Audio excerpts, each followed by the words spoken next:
Um novo ciclo se inicia, mas o que há de novo na sua vida? Qual a distância entre os seus desejos e suas atitudes? Qual a sua atitude em relação a tudo que está afetando a sua vida negativamente? Esta será uma reflexão rígida, mas que tem um grande poder de transformação das suas atitudes, dos seus resultados e de um contexto global. Se quer transformar sua vida e reconectar com seu eu divino, considere se inscrever no canal, caso ainda não seja inscrito. Contribua com seu like e comentários. Tudo isso é combustível para continuarmos produzindo conteúdos como este. Estive em uma dessas festas de virada de ano em uma das principais capitais do Brasil. Sinceramente, é muito difícil frequentar locais de grandes massas em estado de consciência desperta, principalmente quando a grande massa está regada a álcool. Por ser um evento para todos, era facilmente possível encontrar famílias com crianças entre 5 e 12 anos. Observei que a presença de crianças era esperada, pois tinham bastante vendedores de produtos e brinquedos baratos, focando este público. Mas quando o evento se inicia, algo chama bastante atenção. As letras das músicas deveriam fazer qualquer adulto decente se sentir profundamente envergonhado e desrespeitado. Muitas mulheres dançavam com as mãos no joelho, simulando uma situação de coito.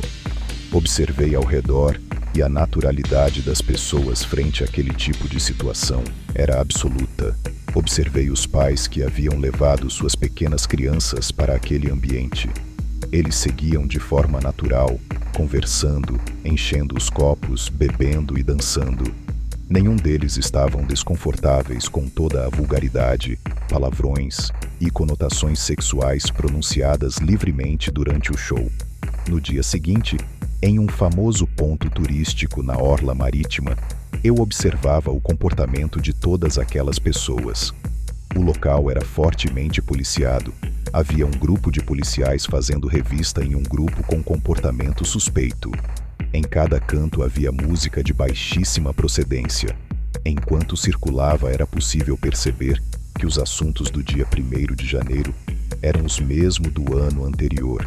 As pessoas sempre falam na virada como um novo ciclo, mas estão todos dopados para seguirem de uma forma diferente. Ao observar tudo aquilo, era perceptível que aquelas pessoas seguiriam suas vidas sem entender o contexto real onde estão inseridas, sem perceber que a economia está sendo destruída através de gastos crescentes daqueles que não geram riqueza, sem perceber que estão empobrecendo em torno de 20% ao ano, sem perceber que vivem de esmolas, sem perceber que o sistema de saúde que tanto defendem não é utilizado pelo rei que joga as migalhas. Na verdade, o rei utiliza o sistema particular mais caro do país às custas dos trabalhadores, sem perceber que o ensino que recebem não os prepara para a vida real ou para lidar com dinheiro. Observar tudo isso era como enxergar uma grande massa tangível de ignorância, a mesma ignorância responsável pelo crescimento inexorável do Estado, toda aquela grande massa de ignorância que é obrigada a votar, mesmo sem conhecer os conceitos políticos mais básicos. Possivelmente, a maior parte daquela massa não contribui com imposto de renda, utilizam o sistema de esmolas do Estado, que é um sistema que transfere a renda de quem produz e trabalha para quem não contribui.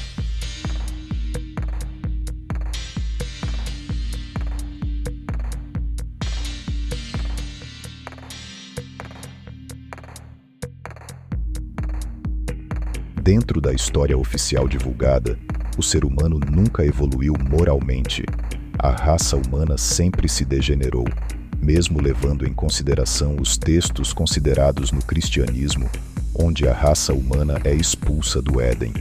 De acordo com o texto, a humanidade continuou decaindo, e a maldade na humanidade era grande. A terra estava cheia de violência e imoralidade sexual. Então Deus viu que a humanidade não tinha mais volta e que não havia arrependimento. Deus decidiu acabar com toda a maldade por meio do dilúvio.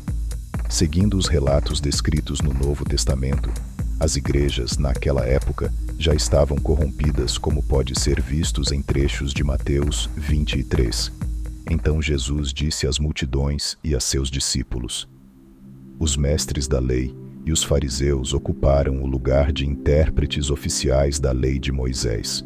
Portanto, pratiquem tudo o que eles dizem e obedeçam-lhes, mas não sigam seu exemplo, pois eles não fazem o que ensinam, oprimem as pessoas com exigências insuportáveis e não movem um dedo sequer para aliviar seus fardos. Tudo o que fazem é para se exibir. Usam nos braços filactérios mais largos que de costume e vestem mantos com franjas mais longas. Gostam de sentar-se à cabeceira da mesa nos banquetes e de ocupar os lugares de honra nas sinagogas. Gostam de receber saudações respeitosas enquanto andam pelas praças e de ser chamados de Rabi. Que aflição os espera, mestres da lei e fariseus, hipócritas, tomam posse dos bens das viúvas de maneira desonesta e depois, para dar a impressão de piedade, fazem longas orações em público. Por causa disso, serão duramente castigados, cegos.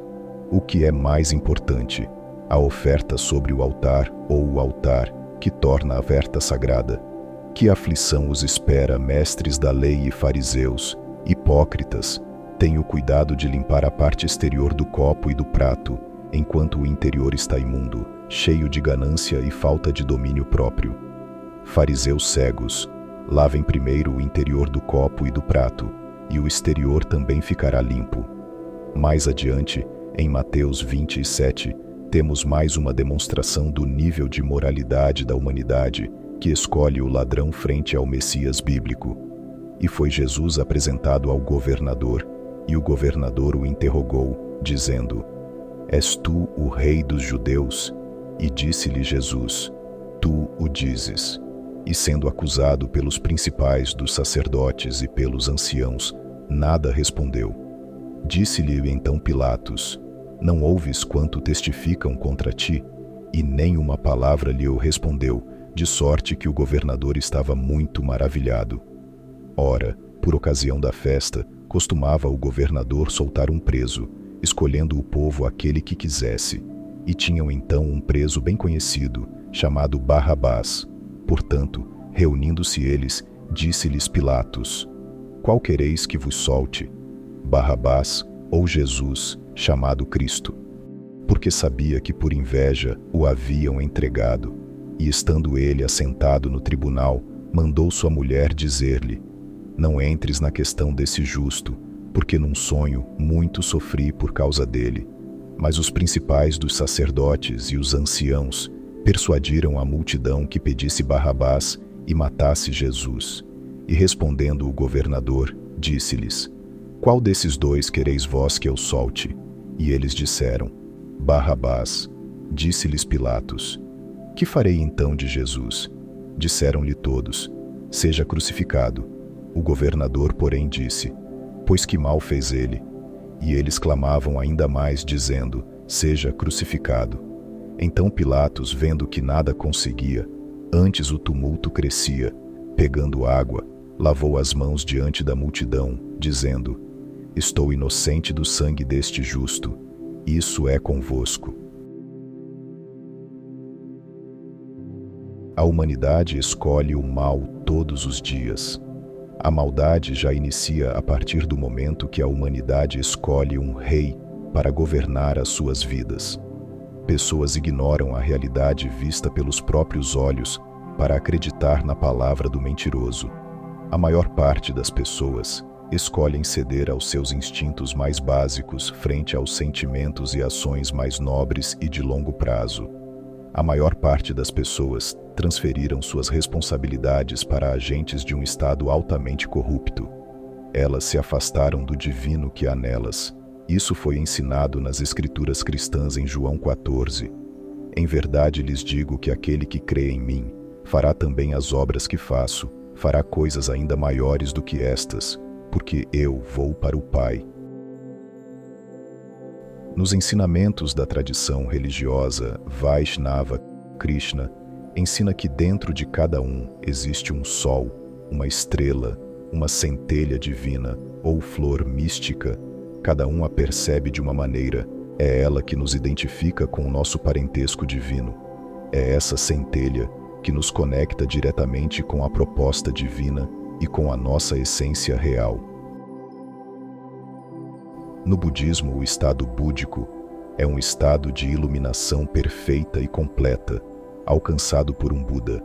É um estado em que a pessoa erradica todos os obscurecimentos e consegue ver a natureza das coisas como é. Os budistas acreditam que a libertação dos sofrimentos está no autoconhecimento e que a consciência física e espiritual leva à iluminação e elevação, o Nirvana. O Nirvana é um estado eterno de graça que pode ser traduzido como extinção, no sentido de cessação do sofrimento. A palavra Nirvana vem de Nibbana, que quer dizer extinguir, apagar em Pali. Osho, um líder espiritual indiano, afirmava que a morte do eu é o processo de transcendência do ego e de dissolução das identidades limitantes criadas pela mente.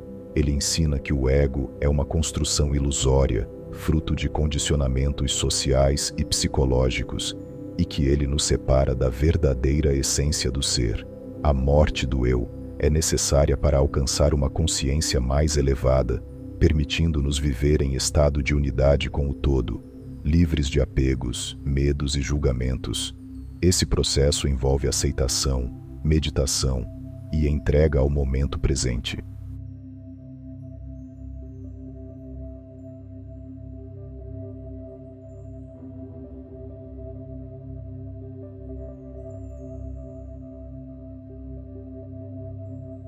Os governos priorizam interesses políticos acima do bem-estar coletivo. Sistemas de saúde lucram com a doença e negligenciam acesso a cuidados e tratamentos de direito. Bancos mundiais exercem um controle desproporcional sobre economias, enquanto a cultura global é influenciada por valores que promovem a vulgaridade, superficialidade e degeneração humana. Órgãos internacionais, criados para unir nações, seguem a agenda de totalitarismo e controle global. Ao contrário da evolução pregada por muitas das linhas espirituais, textos antigos, a falta de moralidade e a cultura moderna revelam uma humanidade falida, onde em quase todas as ocasiões, as pessoas são governadas por líderes malignos. Os locais onde as pessoas mais mexem com a espiritualidade são exatamente os locais mais atrasados do planeta. Observe a verdadeira Índia, o Brasil, a situação do continente africano. Os povos que mais buscam contato com o lado espiritual são os povos que mais sofrem, ao contrário de países que sempre aparecem no topo mundial de desenvolvimento humano, como Suíça, Noruega, Islândia e Dinamarca. Ainda assim, muitos seguem adorando ao engano. Atualmente, pessoas seguem e disseminam mensagens de supostos extraterrestres. Agora estão acreditando que pleiadianos, arcturianos, andromedranos, sirianos e seres de Órion virão interceder e resolver os problemas terrenos. Os seres humanos realmente são como crianças. Acreditam facilmente em histórias, em enganadores e em ladrões.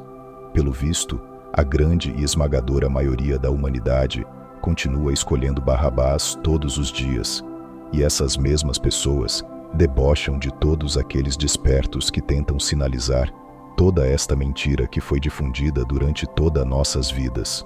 Gostou do vídeo? Convido a deixar o like e se inscrever no canal, caso ainda não seja inscrito. A sua presença é muito importante. Desejamos a ti muita luz. Até o próximo vídeo.